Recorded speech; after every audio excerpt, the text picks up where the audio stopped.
राम को लाने वाले आडवाणी जी को नहीं बुलाया गया, आडवाणी जी को नहीं बुलाया गया। आप इस मुद्दे पर एकजुट हो गए हैं, अच्छी बात है, एकजुट होगा। अगर उनकी मंशा है तो वो अपना कार्रवाई करना है। तहसील में, जिले में, सब के लिए हमने 17 करोड़ रुपया 7 साल में दिया।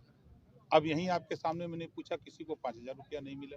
तो आखिर इसमें जब पैसा का बिल माफ होगा तो सबका होगा। आपने सुना, बिल्कुल बिल्कुल। शिक्षा जो हमारी नीति है, शिक्षा लागू होगी तो सबके लिए। जब वो जीतते हैं तब तो ईवीएम पर सवाल नहीं आता है, हारते हैं तो ईवीएम पर सवाल आता है।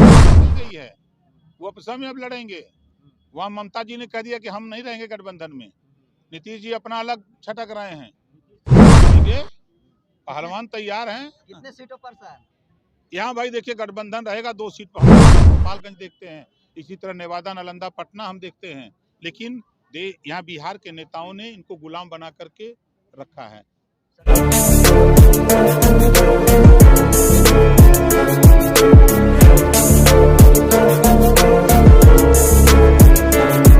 आज आप जो है बिहार में सिवान में आप रैली कर रहे हैं, महारैली कर रहे हैं, क्या पर्पस है सर इसका? देखिए, हम एक उद्देश्य लेके निकले हैं, वंचित शोषित जगाने के लिए, गुलामों को गुलामी का एहसास करा करके उनकी जकड़ी हुई बेड़ी को तोड़ना। 76 साल हो गए देश को आज़ाद हुए, आज तक एक भी एमएलए ना पाल का हुआ, ना प्रजापति का हुआ, ना नाई का, गोंड का, कुम्हार का, राजभर का, रजवार का, राजवंशी का, राजधोप का बेटा आज तक एक एमएलए नहीं हुआ। वोट आपके सामने है, आप देख रहे हैं कि पूरे बिहार के 38 जिलों में खचाखच भरा है। इसी तरह हम जाते हैं तो मधेपुरा, कटिहार, औरंगाबाद, अररिया, किशनगंज मीटिंग होती है। इसी तरह हम जाते हैं औरंगाबाद, इसी तरह कैमूर, बक्सर हम देखते हैं। इसी तरह पश्चिमी चंपारण, पूर्वी चंपारण, गोपालगंज देखते हैं। इसी तरह नेवादा, नालंदा, पटना हम देखते हैं। लेकिन यहाँ बिहार के नेताओं ने इनको गुलाम बना करके रखा है। सर 24 का चुनाव नजदीक है, ऐसे में बिहार के पार्टी में आपकी क्या स्टैंड है? चुनाव लड़ेंगे, पहलवान तैयार हैं। कितने सीटों पर सर? यहाँ भाई देखिए, गठबंधन रहेगा, 2 सीट पर हम लोग लड़ेंगे। कौन कौन से सीट है सर? अभी नहीं बता पाएंगे, बंटवारा होगा तो बता देंगे। सर इंडिया अलायंस पर क्या कहेंगे ओपी राजभर जी? देखिए, दम नहीं है, दम नहीं है। हवा तो हम यही निकाल दिए, आप देखिएगा यही ना, यही हवा निकल गई है। वो अब समय अब लड़ेंगे। वहाँ ममता जी ने कह दिया कि हम नहीं रहेंगे गठबंधन में, नीतीश जी अपना अलग छटक रहे हैं। नीतीश जी के ऊपर तो ठप्पा लगा हुआ है, कांग्रेस का ही विरोध नहीं करेंगे, वो लालुओं का विरोध करके चालू है, वो कहीं जाएंगे। बीजेपी में फिर से वापस आ सकते हैं। उनकी बात की कोई गारंटी नहीं है। अभी आप बोल रहे थे कि 2024 में बिहार से कोई सांसद बनेगा तो बक्सर से मान के चला जाए कि उदयन राम जी लड़ेंगे चुनाव? देखिए, 40 लोकसभा सीटें हैं, हम लोग 40 लोकसभा सीट पे काम कर रहे हैं। आप यहाँ देख रहे हैं जिस तरह का हुजूम, इसी तरह इससे बड़ा हुजूम आपको हम गया देखा, हमने नेवादा में देखा, हमने कैमूर में देखा, बक्सर में देखा, हमने अभी पश्चिमी चंपारण में देखा, हमने गोपालगंज में देखा, हमने गया में देखा। 40 लोकसभा सीटें जो है उसमें कोई भी सीट करके हम जीत सकते हैं। सर जिस राजभर की आप बात कर रहे हैं, उस राजभर में कुछ ऐसे भी लोग हैं जो राह भटक गए हैं और कुछ लोगों के कहने पर इस सभा में भी नहीं आ पाए हैं, उन लोगों को क्या संदेश देना चाहिए? देखिए, जो साथी नहीं आए हैं अभी उनको सही जानकारी नहीं है कि ओम प्रकाश राजभर क्या कर रहे हैं। वो चूंकि हमेशा गुलाम बना करके लोग रखे हैं तो हमेशा गुलामी की बात करते हैं, हम गुलामी से आज़ादी दिलाना चाहते हैं। सर विपक्ष जो है ईवीएम पर सवाल खड़ा कर रहा है, क्या कहेंगे इस पर? जब वो जीतते हैं तब तो ईवीएम पर सवाल नहीं आता है, हारते हैं तो ईवीएम पर सवाल आता है।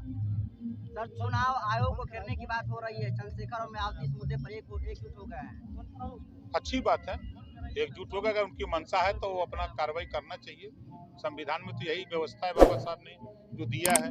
जनता का सर ये भी कहना है कि लोग आते हैं, बड़े बड़े वादे करते हैं, रैली खिंचवाते हैं, झंडा गड़वाते हैं, रैली निकलवाते हैं, हेलीकॉप्टर दिखाते हैं और फिर वहां से उड़ जाते हैं, फिर जनता को घुमाते रहते हैं। इस तरह ओम प्रकाश जी क्या राय देंगे? देखिए, हमको यहाँ चुनाव नहीं लड़ना है।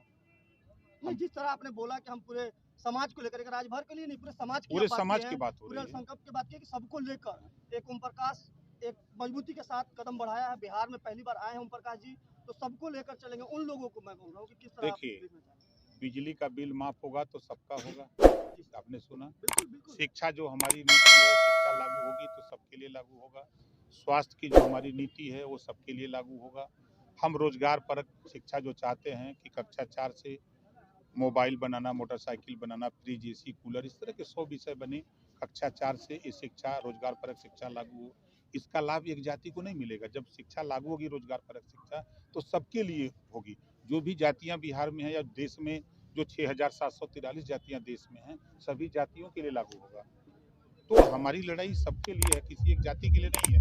अब चूंकि लोग क्या किए हैं, हम उन पे नहीं जाते। हम क्या करना चाहते हैं, हम अपनी बात करते हैं। सर, अहम सवाल ये है कि जिस राजभर की आप बात कर रहे हैं, लोगों में ये भी कहना आता है कि जो एमएलए बन जाते हैं और हमारा कोई सुनता ही नहीं, जैसे थाना पुलिस हुआ या कोर्ट कचहरी हुआ या ब्लॉक का कोई काम हुआ, ये बेचारे गरीब होते हैं, मजबूर होते हैं और ये लोग थाने तक नहीं पहुंचकर किसी नेता को पकड़ते हैं और जाकर पैरवी करवाते हैं और उनका पैरवी भी नहीं सुना जाता है। इसको आप कैसे देखेंगे? देखिए, इसी बात को हम इनको एहसास करा रहे हैं कि हमारे यहाँ यूपी में हम लोग अपने अपने विधानसभा में सैकड़ों नेता बना दिए हैं और वो नेता जा कर के विधायक की हैसियत से जाके वो खुद विधायक बन कर के थाने पर, तहसील पर, जिले पर वो अपना काम करा लेता है। जहाँ ज़रूरत समझते हैं तो हम लोगों को भी बताते हैं, तो हम लोग भी उनकी मदद करते हैं। सर, जिस तो वही प्रखंड चीज़ मुख्यालय हम यहाँ चाहते हैं, वही चीज़ जो व्यवस्था वहाँ लागू है। भाई संविधान तो एक है, तो फिर वो व्यवस्था अगर वहाँ है तो वो व्यवस्था यहाँ क्यों नहीं? अब जैसे दवाई के लिए हमने 17 करोड़ रुपया 7 साल में दिया।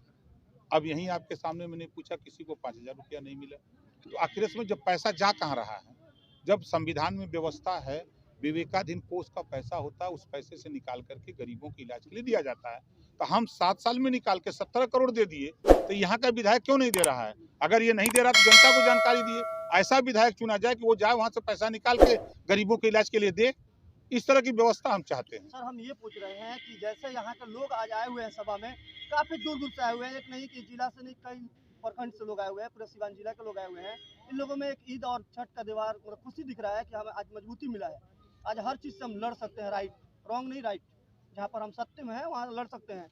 तो ऐसे में आप हुसैनगंज मुख्यालय पर बैठे हुए हैं, हुसैनगंज प्रखंड में किस नेता को आप मानते हैं, किस युवा को मानते हैं जो प्रखंड का पूरा काम देखेगा? यहाँ पूरी टीम हमारी आई थी, हमारे 17 नेता आए थे यूपी से। गांव-गांव चौपाल लगा करके प्रखंड में, तहसील में, जिले में सबको नेता बना दिए।